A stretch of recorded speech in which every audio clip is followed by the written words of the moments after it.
고의 수준 연합 영역에 대한 공간 및 비공간 기능 장애, 즉 임피어먼트에 대해서 살펴볼 건데요.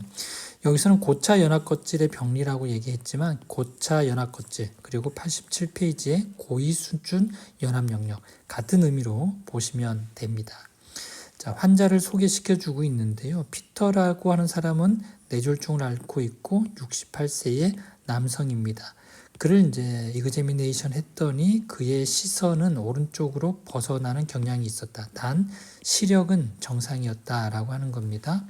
그리고 각각의 시야에 하나씩 두 개의 물체가 제시될 때 항상 오른쪽 물체만을 쳐다보고 왼쪽은 무시를 하였다라고 하는 거고요. 물체를 테이블 위에 흩어지게 제시하였을 때도 주로 테이블의 오른쪽을 탐색하지 왼쪽은 탐색하지 않았다라고 하는 겁니다.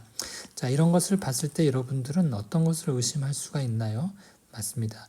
비우성 방구인 우내의 공간적 결손, 즉 편측, 무시, 증후군을 여러분들은 떠올릴 수가 있을 겁니다. 자, 그래서 이 환자의 공간 무시 및 다른 행동 장애에 기여하는 요인은 무엇일까?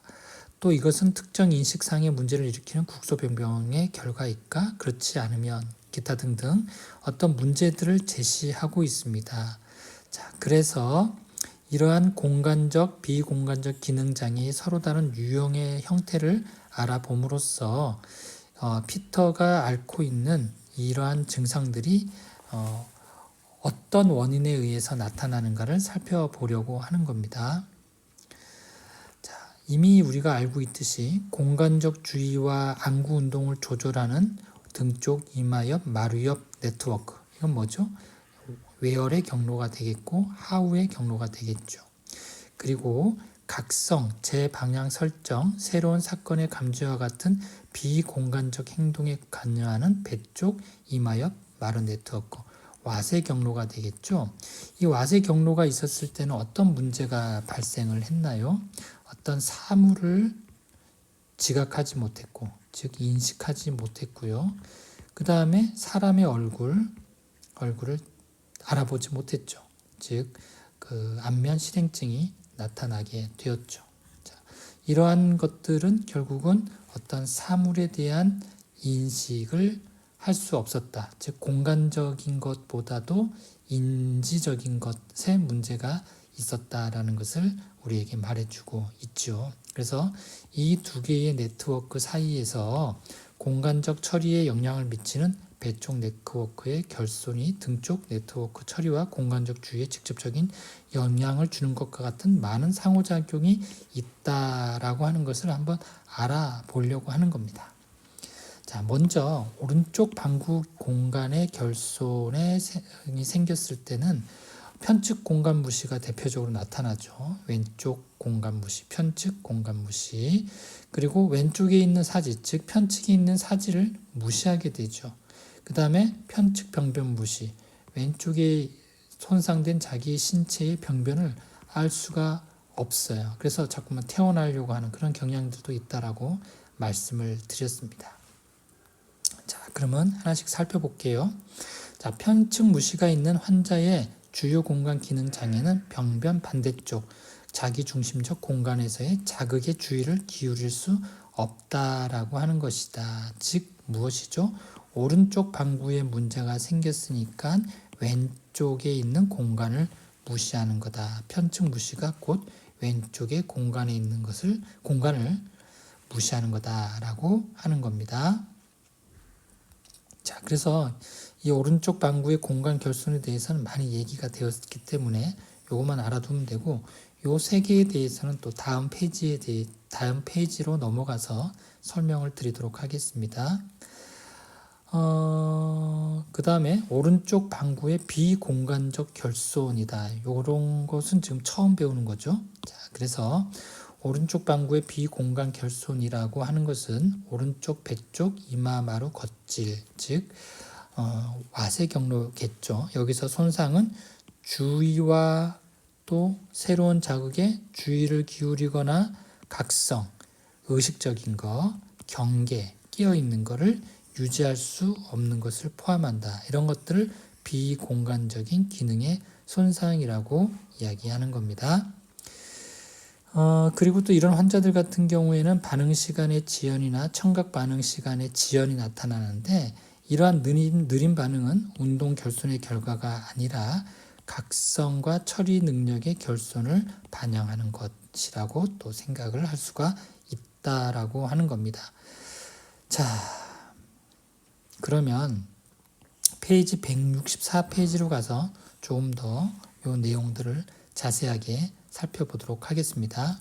계속해서 고차 고위 연합껍질에서 나타나는 병변에 대한 임상관리, 즉 평가를 어떻게 하는지 살펴볼 건데요. 제목은 지각계와 인지계에서의 기능장애에 대한 임상관리가 되겠습니다. 공간적 결손, 편측 무시는 어떤 평가를 하냐면 말소검사와 선이등분 검사를 하게 됩니다.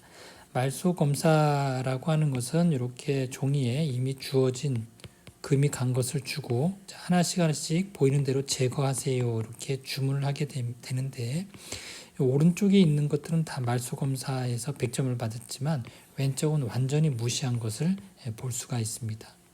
그리고 선 2등분 과제인데요. 정상적인 사람 같은 경우에는 정확하게 2등분을 하지만 무시가 있는 환자 같은 경우에는 2등분이 이렇게 치우쳐서 2등분을 긋게 되고요.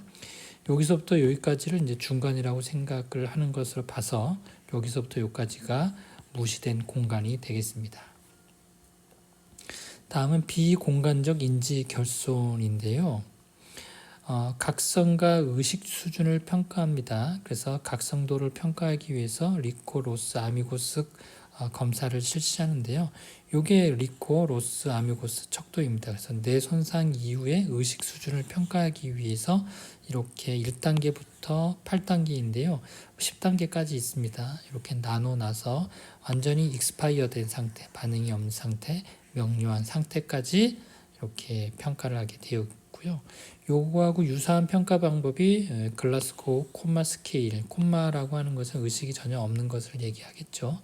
줄여서 GCS라고 하는데, 요것처럼 크게 세 분야로 나누어서 평가를 하게 되어 있습니다. 운동 반응, 언어 반응, 눈뜨기 반응인데요.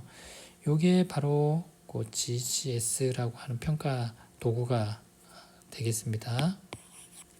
그래서 눈뜨기 반응에 하나, 둘, 셋, 넷, 5개의 항목을 평가하게 되어 있고요. 또 버발, 그리고 베스트 모터 리스판스, 운동 기능, 이건 언어 기능에 대해서 평가를 하는 표가 있습니다.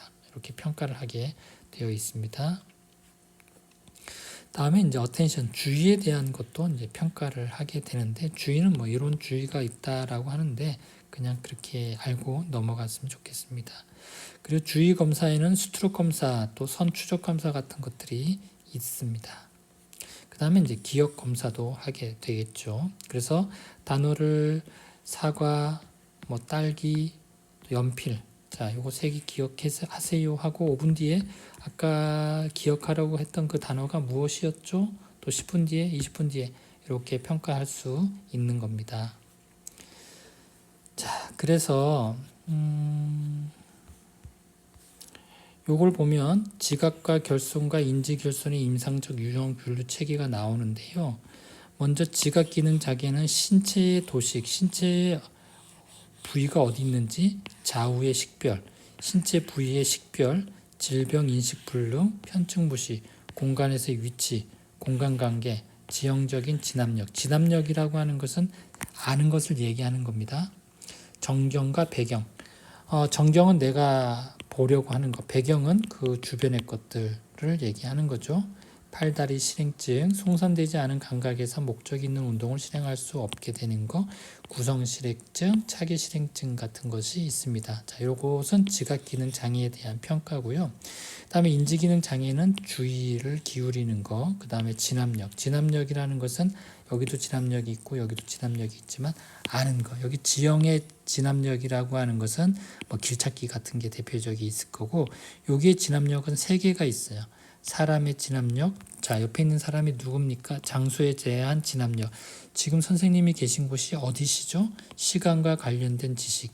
지금이 몇 월 며칠입니까? 지금의 계절은 어떻습니까? 이런 것들이 이제 진압력이 되겠습니다. 그리고 기억이라는 것은 아까도 말씀드렸지만 세 개의 단어를 불러주고 5분 뒤에, 10분 뒤에 그 세 개의 단어를 회상하는 그런 방법이 되겠습니다. 그 다음에 문제 해결, 지식의 축적을 조작하고 이 정보를 새롭거나 익숙하지 않은 상황에 적용하는 것을 얘기하는데, 자, 이런 내용들이 다 어디 있냐면 바로 치매 검사 도구인 MMSEK라고 하는 곳에 있습니다. 그래서 진압력이라고 하는 것은 이것처럼 오늘은 몇 년, 몇 월, 며칠, 무슨 요일, 계절은 무엇입니까? 당신의 주소는 어디입니까? 장소 진압력, 요건 시간 진압력, 여기는 무엇을 하는 곳입니까? 이것도 장소 진압력이 되겠습니다. 그 다음에 기억의 등록, 물건 이름 기억하기, 사과, 책상, 동전. 자, 이것을 잘 기억해 두세요 하고 기억 해상 3분 내지 5분 뒤에 위에 물건 이름을 회상하게끔 합니다. 자, 그 다음에 주의 집중 및 계산 능력, 100에서 7 빼면 7도 거기서 그러면 93이죠. 93에서 7 빼면 86이죠. 86에서 7 빼면 79죠. 이렇게 가는 겁니다. 그 다음에 또는 삼천리 강산을 거꾸로 말하기, 이렇게 주문하기도 합니다. 그 다음에 근데 이건 잘 안 써요. 언어 기능, 물건 이름 맞추기, 연필, 이게 무엇이죠? 연필을 들고 그럼 연필, 이게 무엇이죠? 시계를 들고 물어보면 시계. 이렇게 물건 이름 맞추기.